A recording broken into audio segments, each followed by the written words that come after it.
Mini vlog. Tonight video nga is pupunta nga po pala kami sa Pahilot. Sobrang nagmamadali na po kami niya. Kasi parang uulan na nga po. Kahit sobrang sama po ng panahon, pipilitin nating lumabas. Kahit nga pagod na dyan yung asawa ko magtrabaho, ay pinilit ko pa rin. Dahil hindi na nga po pwedeng ipagpabukas pa. Ewan ko ba kapag may lagnat ang anak ko at may sipon, hindi ako mapakal. Pipilitin talaga, gagawin ng paraan upang gumaling lang siya. Fast forward na nga natin guys kasi sobrang haba ng video. First time ko lang nga po guys mag voice over kaya sobrang nahihiya pang person. Pero masasanay din ako. Sanayin ko na ang sarili ko mag voice over. Pasensya na guys ang ingay ng bibi ko. Pagtsagaan nyo na tong video to. Palabas pa lang nga po kami dyan ng Maricom.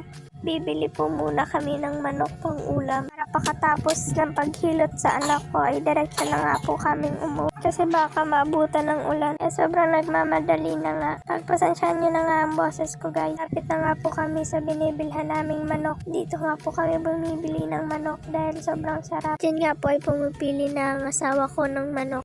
Actually nga po, bumili na po kanina ng manok ang asawa ko pero hindi po dito. Kaya sabi ko po sa kanya bumili pa ng isang manok. Kasi nga yung unang pinili niya ay hindi ko gusto. Pero sa sobrang dami ng arena, tapos na nga pong pumili ay bumalik na po kami. Punta na nga po kami sa papahilutan ng anak ko. Hindi ko na rin po na video ang paghilot sa kanya.